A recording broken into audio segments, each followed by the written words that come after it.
और हेडिंग दे देना सेल एंड रीपर्चेस एग्रीमेंट।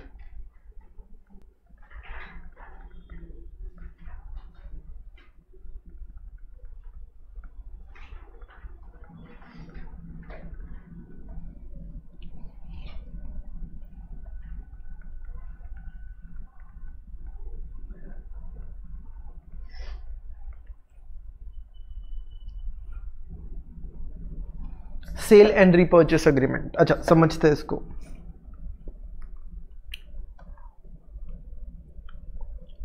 और पहले एक बार समझ लेना, फिर कुछ भी क्वेश्चंस रहेंगे वो हम लोग क्लैरिफाई करते हैं। और सेल एंड रीपर्चेस मतलब आपको नाम से ही पता चलता है कि गुड्स बेचा जा रहा है और बेचते टाइम ये एग्रीमेंट कर दिया कि हम वापस खरीदेंगे, दैट इज रीपर्चेस। अच्छा सो देखते एक एग्जाम्पल के थ्रू से ये क्या है करके। मान लो देयर इज वन एंटिटी, और आप मुझे ही बताना, वो आपको क्लैरिफाई होता जाएगा। There is one entity say entity X, there is one more entity I can say entity Y, एक सेकेंड, एंटिटी वाई। और अब देखना मैं आपको ये बोलता हूं कि एक एंटिटी है जो गुड्स इसको बेचती है और बेचने के बाद बोलता है क्या कर देगा, वापस खरीदेगा करके। तो पहले गुड्स जा रहा है और वापस आ रहा है करके। आखिरी बार बुला देते हैं। अच्छा ठीक है, नो समझना। और जरूर अगर मैं आपको यहां पे बोलता हूं, आप मुझे खुद ही बताना क्लैरिफिकेशन के साथ। सबसे पहले अगर मैं यहां पे सेल होगा, हम यहां पे कौन है मालूम है, तो we are entity X over here. अब मुझे बताते जाना, जब सेल होगा तो पैसा आएगा या जाएगा, आएगा। तो मैं ब्रैकेट में लिख देता हूं इनफ्लो, पैसा आएगा, गुड्स जाएगा लेकिन पैसा आएगा। और पैसा कितना आएगा, तो I am selling 100 units at the rate of 10, 10 रुपए के हिसाब से। तो कितना रुपए आएगा, 1000। Any doubt? नहीं। मुझे बताओ, मेरे पास पैसा आएगा और मेरे पास से क्या जाएगा, जो भी यूनिट्स है, गुड्स है, आप कुछ भी अज्यूम कर सकते हो उसको। और बाद में मैं इस गुड्स को क्या करने वाला हूं, परचेज। परचेज की वजह से पैसा आएगा या जाएगा, जाएगा ना। When I purchase I have to pay cash, so पैसा जाएगा। और उसके बाद मैं 100 यूनिट्स वापस खरीद रहा हूं। मुझे पता उसकी प्राइस या तो 10 से ज्यादा भी हो सकती है और 10 से कम भी। एक केस ऐसा करेंगे जिसमें प्राइस ज्यादा है और दूसरा केस ऐसा करेंगे जिसमें प्राइस कम है। As of now let us say this is at the rate of ₹11। और ट्रांजैक्शन वाइज बोलूं तो सेल वाला जो ट्रांजैक्शन हुआ है वो हुआ है लेट अस से आपका 1 जनवरी को 2016 लेट से, और ये ट्रांजैक्शन हुआ है 31 दिसंबर 2016। मतलब डिफरेंस कितने साल का है, 1 ईयर का। First sale transaction has happened on first day of the calendar year, and the purchase transaction is there at the end of calendar year. Now the question arises as to entity X will record it, like how will it record it? ऐसा what is the correct entry? आप बोलने जाओगे sir वैसे simple है, एक cell का entry पास कर दो और एक किसका एंट्री पास कर दो, परचेज का। अच्छा ठीक है, मुझे बताओ ये 1 साल के ड्यूरेशन में गुड्स किसके पास रहेगा, एंटिटी वाई। इसके पास क्या रहेगा, गुड्स। और ये 1 साल के बीच में पैसा किसके पास रहेगा, एंटिटी एक्स। और कितना रुपया रहेगा उसके पास, 1000। ओके अब समझना। और 1 साल के अभी मैं धीरे धीरे थोड़ा सा आपको समझाते जा रहा हूं, जरा देखना। हम एंटिटी एक्स है, वी आर एंटिटी एक्स। सबसे पहले 1 जनवरी, देन 31 दिसंबर। If I see that I got 1 lakh rupees which is inflow because I sold goods, and if you see as what is the amount that I must have paid at the end of the year, 1100, because I bought 100 units back at the rate of 11, so I must have paid 1100 rupees at the end. Fine, so I can say there is outflow of 1100, what is the net effect of this transaction? 100 rupees minus में, सो 100 rupees is what? Outflow. अच्छा, अब ये सब हम कर ही क्यों रहे? सबसे पहली बात मैं आपको बताऊं, यहां पे एक्चुअली इस ट्रांजैक्शन में ऐसा क्यों किया गया है? It is nothing but it is a kind of loan arrangement. समझाता हूं कैसे। आप लोन लेते हो तो आप सिक्योरिटी देते हो। When you take a loan you have to, मतलब कुछ मॉर्गेज प्लेज ऐसा नाम का कुछ सुना रहेगा। तो देखो मैं क्या करता, सुनना जरा, और डाउट रहेगा तो बताना मेरे को। ये एंटिटी है, ये एंटिटी एक्स है, इसको है ना 1000 रुपए की जरूरत है। 1000 रुपया अभी लेगा फर्स्ट डे पे, तो मुझे बताओ 1 साल बाद पैसा देगा तो ज्यादा देना पड़ेगा या कम? ज्यादा। तो इसलिए एंटिटी एक्स, देखो मान लो इनफ्लो आते उसने लोन लिया है 1000 रुपए का और उसको रिपे करेगा, कितना देगा? 1100। लेकिन जिस पर्सन ने लोन दिया है एंटिटी वाई ने, उसको कुछ तो सिक्योरिटी चाहिए कि भाई अगर इसको पैसा दिया तो कुछ ऐसा रहे कि नया दे तो मैं पैसा रिकवर कर सकूं बेच बाच के कुछ। So for that matter entity Y took as a security what? Goods. It just acted as a security. देखने में आपको पर सेल रीपर्चेस लग रहा है but it is nothing but a loan transaction. कुछ डाउट है या समझ में आता है? I took 1000 rupees at the beginning, at the end I repaid 1100 rupees, so it is nothing but interest element. तो actual में substance देखा जाएगा, what is on paper that doesn't matter. What I need to record is actual में transaction किसका है? Loan का। तो I need to do the accounting interest accordingly. हम पहले दिन bank account debit to sales नहीं बुक करेंगे, हम पहले दिन bank account debit to loan book करेंगे। और देन इंटरेस्ट एलिमेंट है 100 रुपए का, वो इवनली बुक हो जाएगा। अगर 31 मार्च ईयर एंड है, वहां पे 3 महीने का इंटरेस्ट बुक होगा। फिर 1 अप्रैल से लेकर 31 दिसंबर 9 मंथ्स का इंटरेस्ट बुक होगा। समझ में आता है ये चीज? और फिर चलो एंट्री पास करके देखते हैं अब इसका एक्चुअल एंट्री जो होना चाहिए। गलत एंट्री भी मैं पास करा के नहीं बता रहा कि गलत एंट्री क्या होगा करके, अपने को पता है गलत एंट्री क्या होगा। अब एक्चुअल में एंट्री क्या होगा वो देखते सीधा। तो पहली एंट्री आप पास करोगे 1 जन को, लिखते जाना। ये लिख रहे हो या नहीं लिख रहे हो? पहले यहां तक आपने लिखा है या नहीं लिखा है? लिख लिया, ठीक है। So now we can go for the entries. तो पहली एंट्री सबसे पहले कब आएगी? 1 जन। In whose books? तो I can say entity x.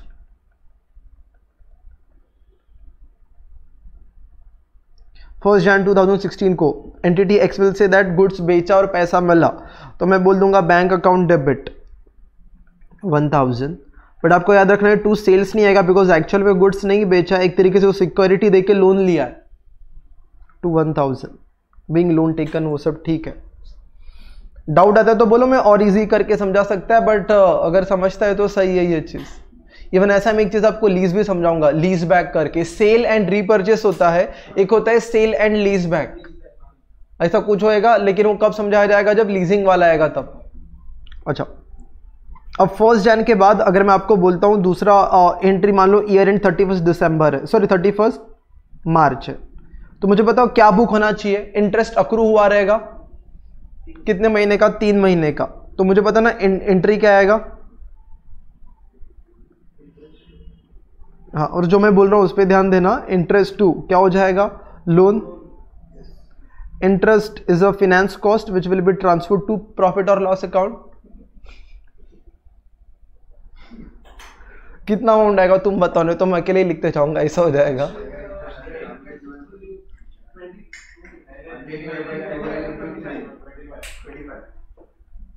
ये ऐसा कुछ समझ में आता है क्या? क्वार्टरली मतलब 1/4, ऐसा भी कुछ अगर दिमाग में बैठे तो। So accordingly you will record 25। ये रिकॉर्डिंग में भी जाएगा बट ठीक है अभी।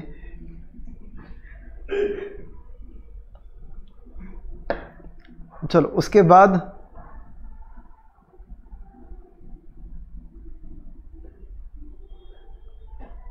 शायद हम लोग ने 1 बजे तक बोला था ना, तो अच्छा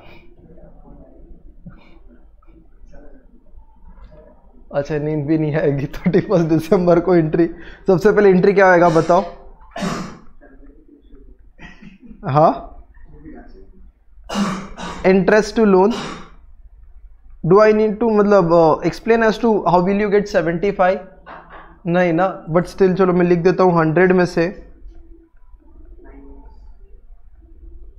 9 months। एक और एंट्री आएगा, बताओ किस चीज का?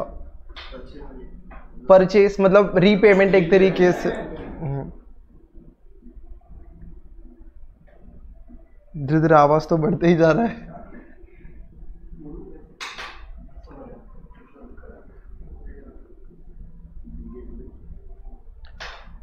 I am going to pay, so I can say to bank, और क्या मैं रीपे कर रहा हूं मैं? लोन।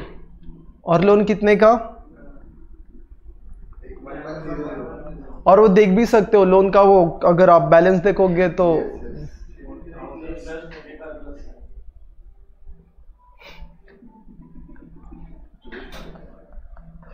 अच्छा मैंने 1 ईयर का बनाया, अगर ज्यादा ईयर का होता तो वो अमोर्टाइजेशन टेबल वगैरह सब थोड़ा झंझट वाला काम आ जाता। या तो ठीक है। अब ये मैंने एक केस ऐसा कवर किया है जहां पे आपका जो डिफरेंस था वो पॉजिटिव था या नेगेटिव था? नेगेटिव। रुको मैं बता देता हूं। This difference was negative outflow. There can be a scenario, मैं सेम एग्जांपल कॉपी करता हूं यहां से, रुको बस एक चीज चेंज कर दूंगा मैं।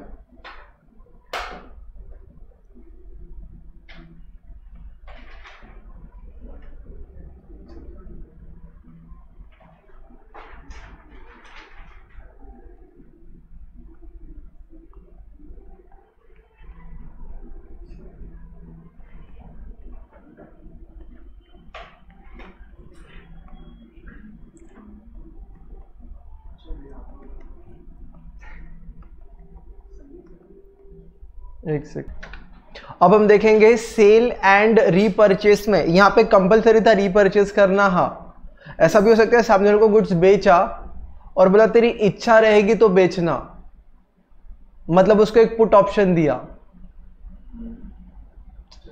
आई sold goods to you, then I told you after 12 months if it is in favourable condition you can sell me, that is you have put option.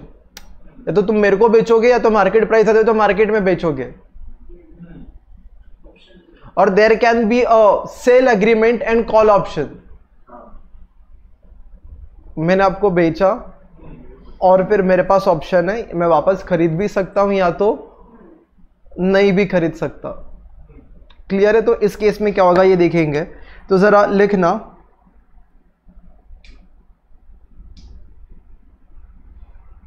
अगर हेडिंग देनी हो sale and option, call public put.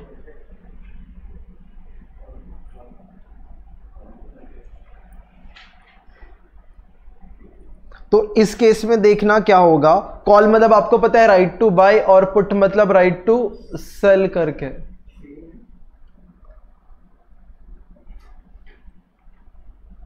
Goods बेचा और option create किया है, या तो you can say सामने वाला बोलेगा तो परचेस और ऑप्शन वैसा, but we are selling it और अभी एक ऑप्शन क्रिएट करते, अब देखते हैं क्या होगा इसमें।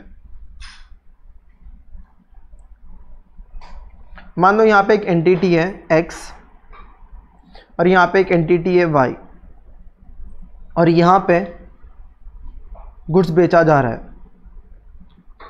Cell of goods. अच्छा मुझे बताओ, कॉल ऑप्शन रहेगा तो किसके पास रहेगा? सेलर के पास। तो ये क्रिएट करेंगे।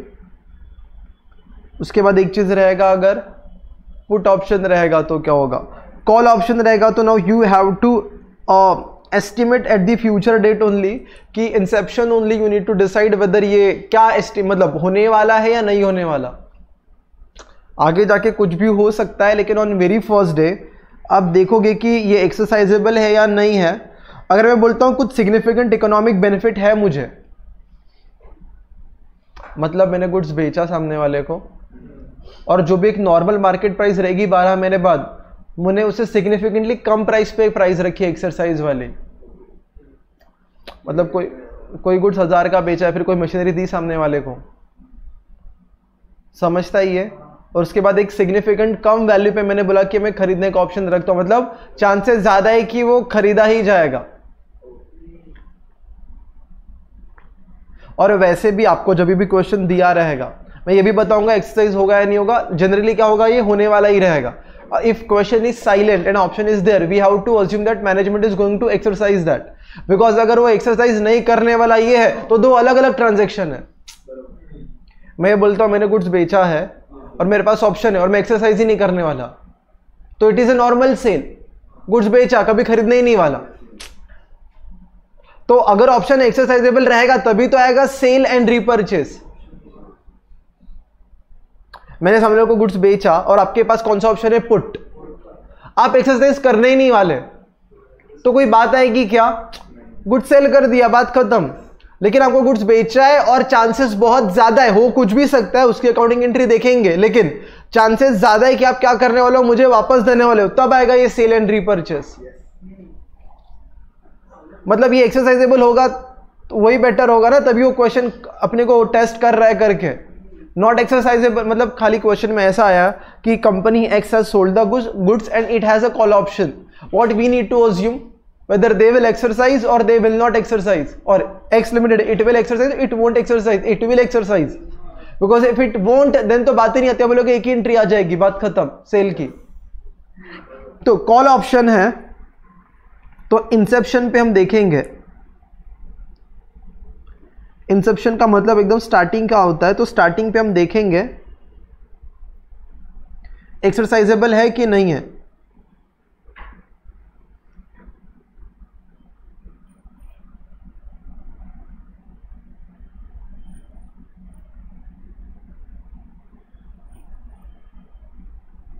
तो मैं यहां पे लिख देता हूं, या तो यहां पे अगर थोड़ा वैसा लिखूं तो भी ठीक है, अगर यहां पे इतना लिखा है उसके बाद इंसेप्शन पे मैं यहां पे लिख देता हूं सिग्निफिकेंट इकोनॉमिक बेनिफिट्स मिलने वाला है या नहीं, एक तरीके से फेवरेबल है कि नहीं, यस नो। अगर सिग्निफिकेंट इकोनॉमिक बेनिफिट्स मिलने वाले रहेंगे उस ऑप्शन से तो ये क्या हो गया, एक्सरसाइजेबल। और सिग्निफिकेंट इकोनॉमिक बेनिफिट्स नहीं मिलने वाले तो ये क्या हो गया, नॉट एक्सरसाइजेबल।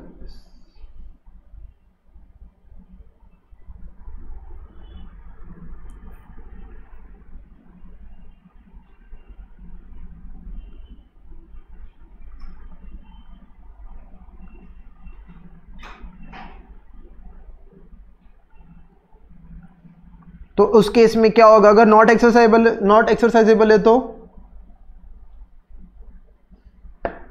क्या हो जाएगा, ये नॉर्मल सेल। और अगर एक्सरसाइजेबल है तो ये क्या बन जाएगा, सेल एंड रीपर्चेस। फिर चेक किया जाएगा कि ये रीपर्चेस के अंदर डिफरेंस पॉजिटिव है या नेगेटिव है, और उस हिसाब से अकाउंटिंग होएगा।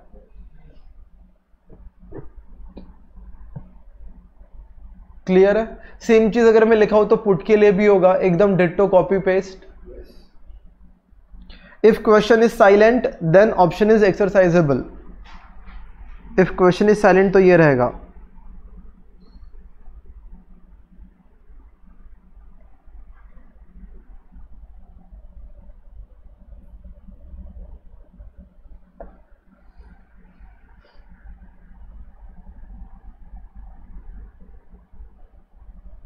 मैं पुट के लिए लिखा नहीं रहा हूं, ditto copy paste opposite side पे वैसा हो जाएगा, सेम डायग्राम, खाली same explanation for put option also. मतलब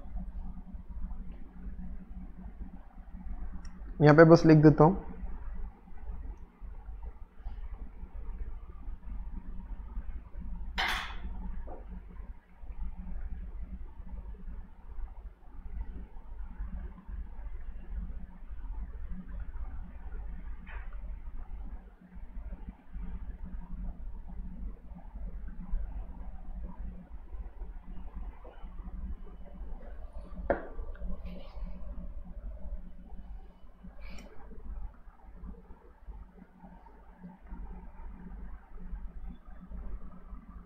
ठीक है। क्वेश्चन सॉल्व करते हैं जिससे अपने को आइडिया आएगा कि क्या है और क्या नहीं करके। अभी इसके ऊपर कुछ एक दो क्वेश्चन है, फिर और एक नया कंसेप्ट आएगा। इसके ऊपर 2 क्वेश्चन है अपने पास। और we can solve question number 52 once it is being done, and then at the end we will summarize whatever we have done today. Question 52.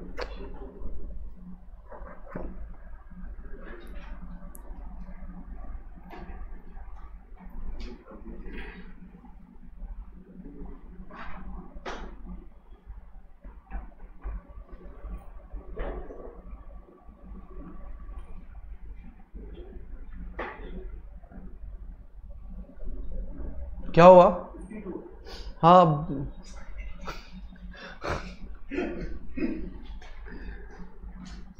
क्या हुआ, थक गए क्या? नहीं ना, खत्म ही करते इसको। हाँ, अच्छा स्टार्ट करते, आप बताते जाना।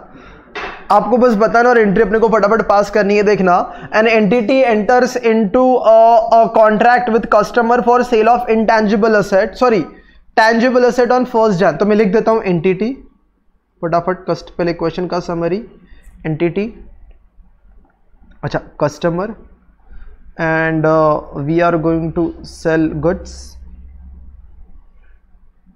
टू कस्टमर, और इसमें गुड्स बेचेंगे। गुड्स नहीं है यहाँ पे, क्या है, एक टेंजिबल असेट है। तो टेंजिबल असेट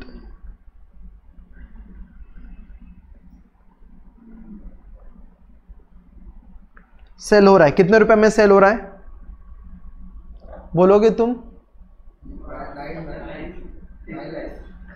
क्या पढ़ रहे हो तुम लोग? कितने में सेल हो रहा है? 10 लाख। सो रहे लगता है सब।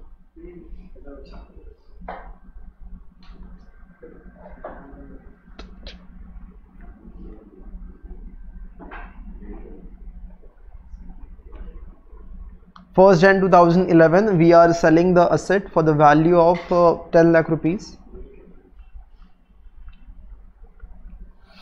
आगे कुछ ऐसा है क्या? हाँ, the contract includes a put option that gives the customer the right to sell the asset, and if question is silent, what we generally assume, he is going to exercise. So there is a put option which he has, customer has one option which is put option. आगे, and the customer puts up that gives the customer the right to sell the asset for rupees how much? 9 lakh rupees on or before 31st December 2011, and the market price for such goods is expected to be 7,50,000. मतलब सोचो, आपके पास एक option है बेचने का, आपके पास एक option है जिसमें आप मुझे 9 लाख में बेच सकते हो, और एक्सपेक्टेड है कि प्राइस क्या रहेगी तभी 7.5 लाख। तो आप मार्केट में बेच के 7.5 लाख लोगे, या मेरे को बेच के 9 लाख रुपए लोगे? मेरे को बेच के 9 लाख रुपए लोगे। तो क्वेश्चन हैज क्लैरिफाइड इटसेल्फ कि it is exercisable, it is favourable. तो ये एक्सरसाइजेबल है, ठीक है। तो एक्सरसाइजेबल है मतलब गुड्स वापस भी आने वाला है, वो बेचने वाला, ये पक्का है at the inception. So we are going to purchase this for what value बताओ? 7.5 या 9? 9, इसमें कोई डाउट नहीं है ना? हाँ, ऐसे फिर पढ़ा है। तो ये 9 लाख है ना। What we need to do, we need to calculate the difference. Can I directly say that ऐसे इधर ही डिफरेंस निकाल लूं? ऊपर का इनफ्लो है, सेल किया है तो 10 लाख का, 9 लाख गया अपना कैश, तो 1 लाख का पॉजिटिव डिफरेंस है। पॉजिटिव मतलब पैसा आ रहा है कुछ, तो फायदा है। और फायदा मतलब क्या? इंटरेस्ट तो देना पड़ता है लोन पे जब हम लोन लेते हैं। यहां पे फायदा क्या हुआ रहेगा? रेंट का मिल रहा रहेगा।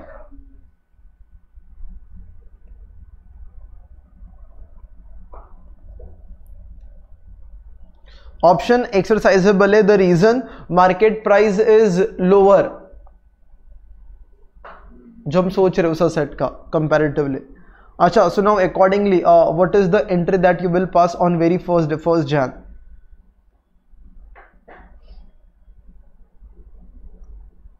फर्स्ट Jan को एंट्री क्या पास होएगा बताओ जरा अभी। और एंटिटी एंट्री क्या पास करेगा? जिस कस्टमर को हमने भेजा, तो वी आर का एंटिटी। हमने 1 जन को पैसा मिला या नहीं मिला? तुम कंफ्यूज्ड हो? Bank account debit, cash bank account debit 10 lakh rupees.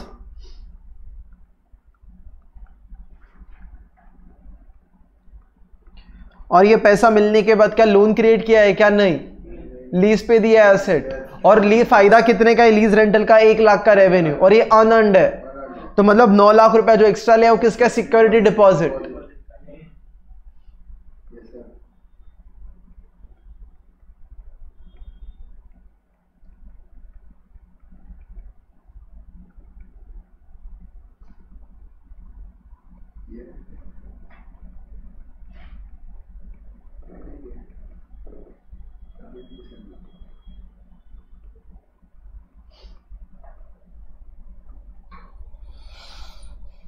अभी वो थोड़ा मार्च बीच का नहीं करते, मान लो सीधा 31 दिसंबर को क्या होगा? अभी वो 2 बार ऊपर किया है, बार बार अलग। लेट अस अज्यूम दिसंबर को भी सीधा एंट्री है, तो दिसंबर को मेरे को बताना भी क्या एंट्री होएगा।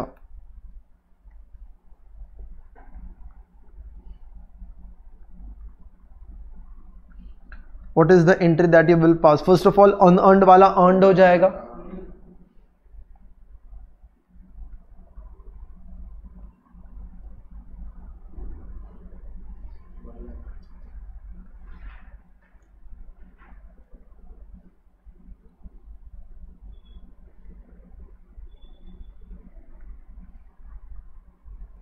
Which is 1 lakh. अगर बीच में ईयर एंड है तो आपको समझ में आता है वो पार्ट बाय पार्ट जाएगा एक्चुअली, विच इज 25,000 75,000। मैं डायरेक्टली वो 1 लाख उस दिन ट्रांसफर कर रहा हूँ, कैलेंडर ईयर ये बोल के। और लास्ट में 31 दिसंबर को और एक एंट्री होगा, डिपॉजिट जो है we have to refund that deposit.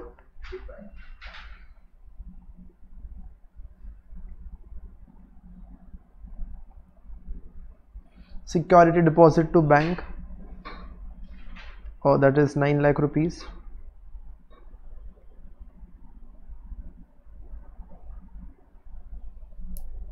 Okay fine.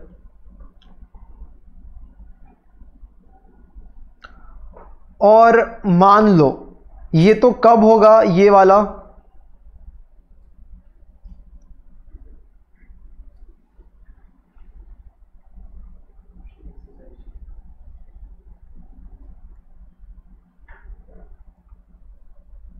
बराबर।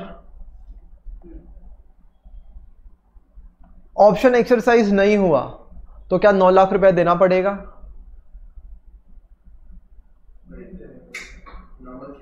तो टू सेल्स बुक हो जाएगा 9 लाख रुपया, कि वो सेल्स का था। फिर वो अगर नॉट एक्सरसाइज तो सिक्योरिटी डिपॉजिट टू बैंक नहीं आएगा, टू सेल्स आ जाएगा, खत्म। बिकॉज पैसा नहीं गया तो गुड्स का अपना सेल्स ही होगा, रीपर्चेस की जरूरत नहीं पड़ी। अच्छा ठीक है, इसके ऊपर एक और क्वेश्चन है, क्वेश्चन नंबर 52 एंड 52 ही किया अभी, 52 किया।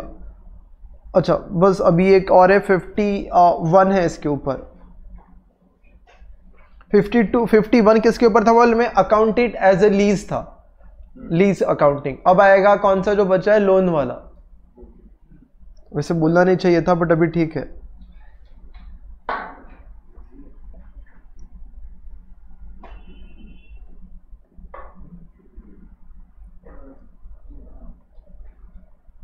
सो द क्वेश्चन नंबर कौन सा बोला मैंने? 51। चलो सॉल्व करते हैं इसको, क्या है ये करके। Let's read the question again. What is written? 51 छोटा सा ही है, चलो अच्छा है। An entity enters into a contract with customer for sale of tangible asset on 1st Jan for 2011। देखो मैं बार बार लिख लिख के कंटाल गया हूँ, मैं सीधा एकदम ऐसा लिख देता हूँ 1st Jan, और ड्राइंग नहीं बनाते। पैसा आ रहा है कि जा रहा है, तो 1 मिलियन मतलब कितना होता है? 10 लाख रुपीस। तो सेल करोगे तो पैसा आएगा, मतलब क्या हो जाएगा? इन you sell it, तो you are going to get that amount। the contract includes a call option। call option मतलब हमारे पास है, सामने वाले के पास, अपने पास right to buy, जो हमने बेचा है। the entity has a right to repurchase the asset for 11.1 million on or before this। अब ये बोला नहीं है कि वो एक्सरसाइजेबल है या नहीं है, तो एक अजम्पशन रहेगा इफ इट इज एक्सरसाइजेबल, हाँ, तो अकॉर्डिंगली डेट 31 मान लो दिसंबर, एंड कितना है वो 1.1 मतलब कितना रहेगा 11 लाख। ये पैसा जब हम खरीदेंगे, ये कॉल ऑप्शन एक्सरसाइज करेंगे, मतलब खरीदेंगे गुड्स खरीदेंगे, तो पैसा सोचो कैश आएगा कि जाएगा, कैश विल गो आउट। ये कैश के बारे में बात चल रही है, इन आउट। तो आपको समझ में आता है, उस हिसाब से 1 लाख रुपए ज़्यादा जाएगा, और 1 लाख रुपए ज़्यादा जाएगा आउट, तो पैसा ज़्यादा जा रहा है, वो किस चीज़ का जा रहा है, इंटरेस्ट, और इंटरेस्ट का जा रहा है मतलब यहाँ पे क्या है, लोन। मतलब जो एग्जाम्पल एक्चुअली कराया था वही सेम रेप्लिका है अभी, बस वैसा है। Now if I say that we need to pass entry, I really don't think it is that difficult करके। पहला एंट्री क्या आएगा तुम बोलो, बैंक टू लोन, ठीक है, 10 lakh rupees.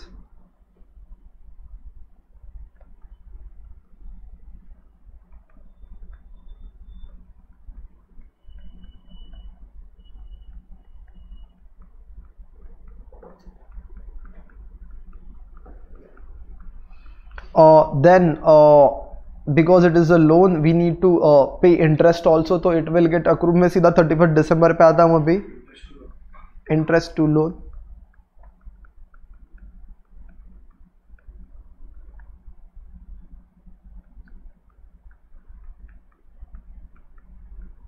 and at the end you will repay the loan of 11 lakh rupees 31st December को to loan to bank।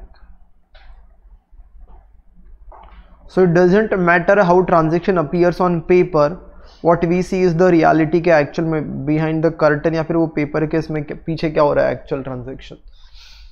अच्छा, so we are done with this part also, which is your अभी जो heading था ये कौन सा था, cell and repurchase agreement करके। अच्छा, इसके बाद और एक है बिल एंड होल्ड अरेंजमेंट करके।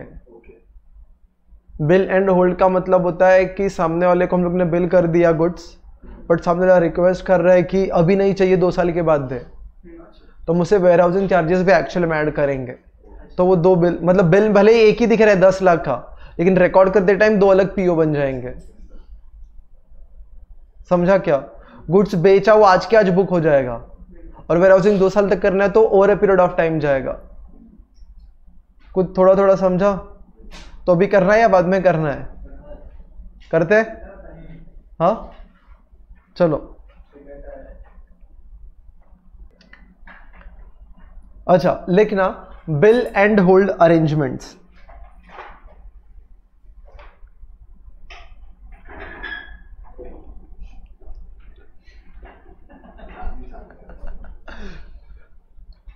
ओके, अच्छा ध्यान देना, हाँ, if there is an entity, there is customer, okay, और ये एंटिटी कस्टमर को गुड्स सेल करता है, तो सेल करता है और वो पैसा देगा, मतलब एक तरीके से बोलते हैं बिल कर रहे हैं हम लोग, बिल बना के उसको भेज रहे हैं और पैसा मिल रहा है करके। अब मैं ये बोल रहा हूँ एंटिटी को एक ऑर्डर आया है, इट विल रिक्वायर 1 year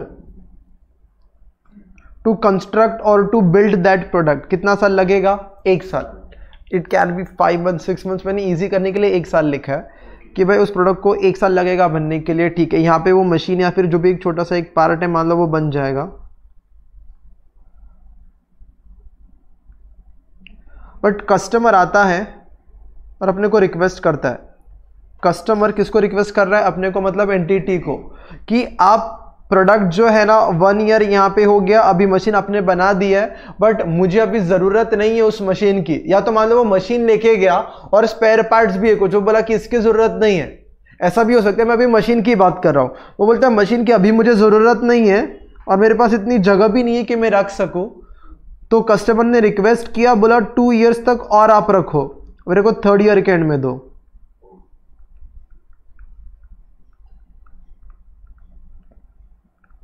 समझता है? तो एक्चुअल में मशीन का जो बिलिंग था वो इधर हो गया था, 1 year के एंड में बिल कर दिया था हम लोगों ने उसको कि भाई ये ले तेरा प्रोडक्ट, और उसने क्या बोला, होल्ड इट फॉर 2 years करके।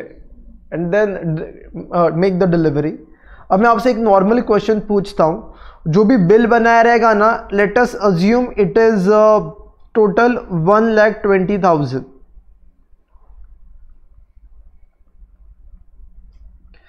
हम एंटिटी एज एन एंटिटी हमने एक इनवॉइस बनाया और इस इनवॉइस के ऊपर this is our TP, transaction price of the machine, 1,20,000। देखने में वो खाली ऐसा लिखा है मशीन इज फॉर 1,20,000, हम आपको 2 साल बाद दे देंगे। एक्चुअल में देखने जाओ, अगर कोई कस्टमर बोलता कि 1 साल बाद बनने के बाद तुरंत दे दो, तो 1,20,000 का होता है, कम प्राइस का होता, कम प्राइस का, बिकॉज अपने को होल्ड करने का टेंशन नहीं, उतना जगह वो वहां पे स्पेस ले रहा है अननेसेसरली, तो फिर मैं कम चार्ज करता। तो बिकॉज ये कस्टमर मेरे को रखने के लिए भी बोल रहा है, तो मैं उसको 2 चीजों का चार्ज कर रहा हूं। I am billing him for the machinery and for the period for which I am holding the goods. तो एक्चुअल में इस बार ये जो 1,20,000 है वो एक का नहीं है, वो किसका है आपका? 2 का है। एक मशीन का है और एक जो 2 साल तक रख रहे हो आप, उसको हम लोग बोल देंगे वेयर हाउसिंग का है, जो 2 इयर्स की है। समझा? मान लो ये मशीन ऐसा ये 1 साल के अंदर ही है और इसका ऐसा कुछ पॉइंट इन टाइम है, तो ये कब यूज हो रहा है? Point in time. Point in time मतलब रेवेन्यू कब रिकॉग्नाइज होगा इसका? 1 साल के एंड में, 1 ईयर के एंड में जब मशीनरी दी जा रही है। और मान लो वो कोई क्राइटेरिया फुलफिल करता है तीनों में से, तो उस केस में वो आता है, वो 3rd क्राइटेरिया ही फुलफिल करेगा, अगर करेगा भी तो वो पॉइंट ऑफ टाइम हो, पॉइंट इन टाइम की जगह पे, पॉइंट ऑफ टाइम की जगह पे over a period of time हो सकता है। तो अभी के मैंने पॉइंट इन टाइम लिखा है, तो मुझे बताओ ईयर एंड के 1 ईयर के एंड में, first year and I will book, मान लो यहां पे ये कितना है मालूम है? ये 1,00,000 रुपए है और ये कितना है आपका? 20,000। तो फर्स्ट ईयर के एंड में रेवेन्यू कितना बुक होगा मालूम है? खाली 1,00,000। मशीन उसके पास गई नहीं है, ओनरशिप पोजीशन ऐसा कुछ भी, ओनरशिप एक बार गया भी, मान लो इनवॉइस देके किया है, लेकिन पोजीशन हमारे पास ही है, रिस्क एंड रिवॉर्ड हमारे पास ही, अगर कुछ भी होगा तो 1,00,000 रुपए का मशीन गया है point in time. But warehousing charges जो है ये किसके ऊपर आएगा आपका?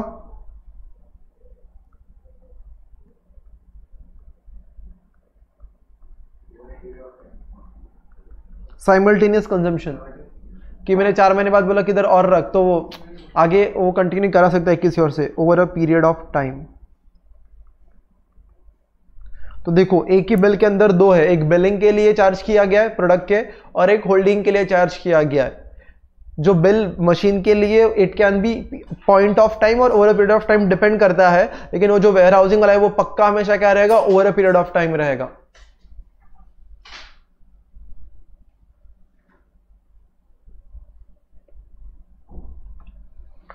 और ये एक्चुअली अलोकेशन कैसे होगा? ये 1,00,000 में और ये 20,000 में, तो ये मेरे को आपको सिखाने की जरूरत नहीं, इसके लिए जाना पड़ेगा स्टेप 4 में, how to allocate. Identify the stand alone prices, कि वेयर हाउसिंग का अलग से कितना लगाया जाता है, प्रोडक्ट का अलग से कितना लगाया जाता है, और फिर रेशो में वगैरह दो। वो तो समझ में आता आपको अलोकेशन कैसे करना है।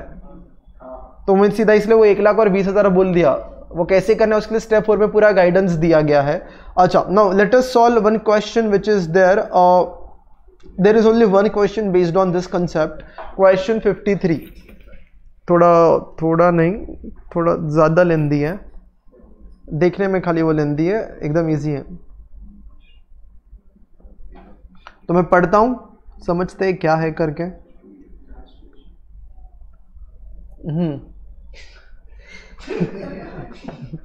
ठीक है, लास्ट। अच्छा, 2 कंसेप्ट अपने बचेंगे खाली। एक service arrangement which will take around 1 hour and maybe 45 minutes, या तो जो भी एक छोटा सा और एक डिस्कशन रहेगा, या तो उससे भी अब छोटा ही रहेगा वो बाद में, प्रोक्योरमेंट वाला, मतलब 1.5-2 घंटे का वो हाँ तुम्हारी इच्छा है। तुम इधर नहीं बैठ रहे तो घर पे का तो कोई कंटाल के, मेरे को भी पता है, बट अच्छा स्टार्ट करते 53। चलो पहले पढ़ते फिर आगे बात करते हैं क्या क्या है। और फटाफट पढ़ते हैं। An entity enters into a contract with customer on 1 April 20x1। इतना फास्ट पढ़ेंगे नहीं समझाएगा, फटाफट लिखते जाता हूँ मैं यहाँ पे। There is an entity which enters into a contract with customer, और इस केस में ये कॉन्ट्रैक्ट कब एंटर किया गया, ये पहला कंडीशन आपका हो गया एज ऑन 1/4x1। अच्छा, या तो मैं एक काम करता हूँ, मैं इसको यहाँ पे लिख देता हूँ, और आपका कॉन्ट्रैक्ट एंटर किया गया है 1/4x1 को। ओके, आगे पढ़ते हैं। और for sale of machine and spare parts, तो मैं क्या क्या चीज़ें बेचने का कॉन्ट्रैक्ट कर रहा हूँ, मशीन बेचूंगा और मैं उसके क्या बेचूंगा, कुछ स्पेयर पार्ट्स भी अलग से दूंगा।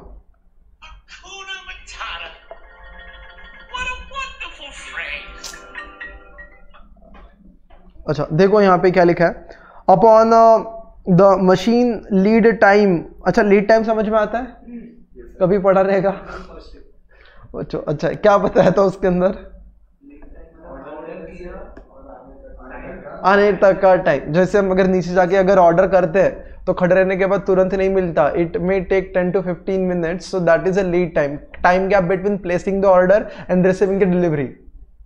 ऑर्डर देने के बाद जो बीच में टाइम लगता है, तो ठीक है। तो यहाँ पे भी सेम, सामने वाले ने ऑर्डर दिया तो उसको डिलीवरी देने के बीच में जो टाइम लगा वो क्या हो गया, lead time, which is also known as delivery time और which is also known as reorder period करके मटेरियल कॉस्टिंग में उसको बोलते थे। अच्छा, the manufacturing lead time for the machine and spare parts is 2 years। मतलब मुझे बताओ, ऑर्डर तो आज दिया है लेकिन इसकी डिलीवरी कब होगी, 2 साल। मतलब समझ में आता है, इस दिन डिलीवर होगा बिकॉज 2 years का क्या है आपका लीड टाइम है करके। आगे पढ़ते हैं। Upon completion of manufacturing the entity demonstrates the machine and spare parts meets the agreed upon specification in the contract. मतलब 2 साल खत्म हो गए, मैंने मशीन बना ली, मैंने सामने वाले को डेमो दे दिया, कस्टमर को देखिए सब सही है क्या, तो वो सब सही था। The promises to transfer machine and spare parts are distinct and results in 2 performance obligation that will be satisfied at a point in time। मतलब अगर मैं वापस पढ़ूं तो the promises to transfer machine and spare parts, machine and spare parts ये एक ही PO है या फिर अलग अलग है, मशीन अलग से एक पीओ है, स्पेयर पार्ट्स एक अलग से पीओ है करके उसके। तो यहां पे मैं बात करूंगा तो सबसे पहले 2 परफॉर्मेंस ऑब्लिगेशंस है, एक आपका है सेल ऑफ मशीन और आपका सेल ऑफ क्या आ जाएगा, स्पेयर पार्ट्स, स्पेयर्स, ठीक है। अच्छा, और ये दोनों भी क्या है आपके डिस्टिंक्ट है, इसलिए वो अलग लिखा है। उसके बाद क्या है, point in time. Point in time का मतलब क्या है, रेवेन्यू कब रिकॉग्नाइज होगा, 2 साल में स्प्रेड आउट होगा या सीधा दूसरा साल खत्म उस दिन वन शॉट में जाएगा, वो वन शॉट में रिकॉर्ड होगा। अगर बोला होता over a period of time तो 2 साल के गैप में जितना भी कॉस्ट इनकर होता वो सब मगजमारी होता था। अच्छा आगे पढ़ते हैं। हाँ, on 31 March 2013 the customer pays for the machine and spare parts but only takes physical possession of the machine। वो किसका फिजिकल पोजीशन ले लेता है, मशीन का। बोलता है ये मैं लेके जाता हूं, इसकी मेरे को जरूरत है, लेकिन इसके स्पेयर पार्ट्स अभी नहीं जरूरत रहेगी, आने वाले सालों में जब कुछ स्पेयर पार्ट टूटेगा फूटेगा तब जरूरत पड़ेगी। But only takes the physical possession। Although the customer inspects and accepts the spare parts, the customer requests that the spare parts to be stored at entity's warehouse because of its close proximity to the customer's factory। मतलब ये जो customer है और जो इस entity का warehouse है that is near by. मतलब ऐसा होगा, इधर एक वेयरहाउस रहेगा जिसका डिस्टेंस बहुत कम है, जब भी चाहिए कस्टमर लेके आ सकता है वहां से स्पेयर पार्ट्स। तो बोलता है मैं रखूँ ही क्यों, मेरे पास उधर ही रहना है, वो बेटर रहेगा, मेरे पास जगह वैसे ही कम है। तो आगे लिखा है ऑल्दो द कस्टमर इंस्पेक्ट्स वगैरह, ठीक है। The customer has a legal title to spare parts and मतलब ओनरशिप है उसके पास, बट क्या नहीं है, पोजेशन नहीं है। And the parts can be identified as belonging to the customer, और वो स्पेयर पार्ट्स कस्टमर के कौन से वो पता है हमें सब। Furthermore, the entity stores the spare parts in a separate section of its warehouse। और एंटिटी एक अलग से साइड में रखता है कि ये इसी का है करके। हाँ वही टाइम पास करके दिया। And the parts are ready for immediate shipment at the customer request, और जब वो मांगेगा हम दे सकते हैं। The entity expects to hold the spare parts for 2 to 4 years and the entity does not have the ability to use the spare parts or direct them to any other customer। मतलब किसके पास power नहीं है? Entity के पास। मतलब actual में वो control transfer हो गया स्पेयर पार्ट्स का, बस उसने क्या नहीं लिया है? पोजेशन नहीं लिया है। तो मुझे बताओ सबसे पहले ये वाली चीज का रेवेन्यू कौन से दिन बुक होगा? सेल ऑफ मशीन का 31 मार्च को। मुझे बताओ सेल ऑफ स्पेयर पार्ट्स का रेवेन्यू कब बुक होगा? वो भी उसी दिन होगा। Control is transferred. तुम पोजीशन मत देखो।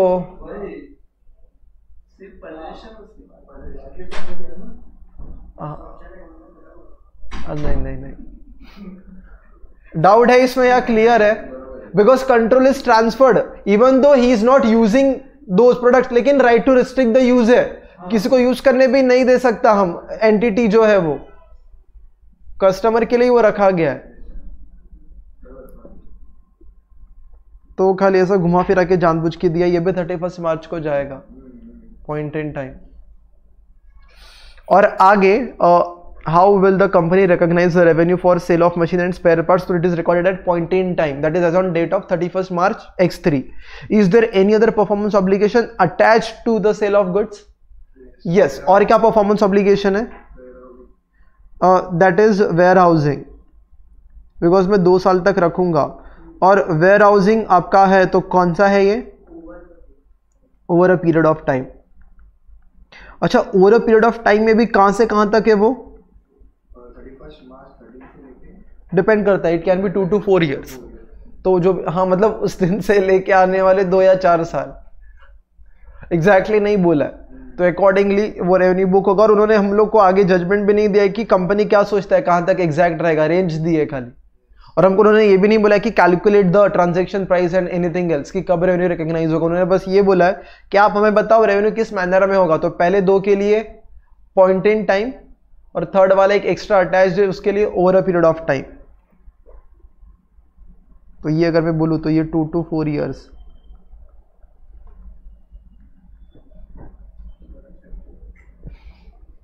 दो ही चीजें हमारी पेंडिंग है, एक कंस्ट्रक्शन कॉन्ट्रैक्ट का है, कॉन्ट्रैक्ट कॉस्ट के कनेक्टेड, और एक सर्विस कंसेशन एग्रीमेंट है।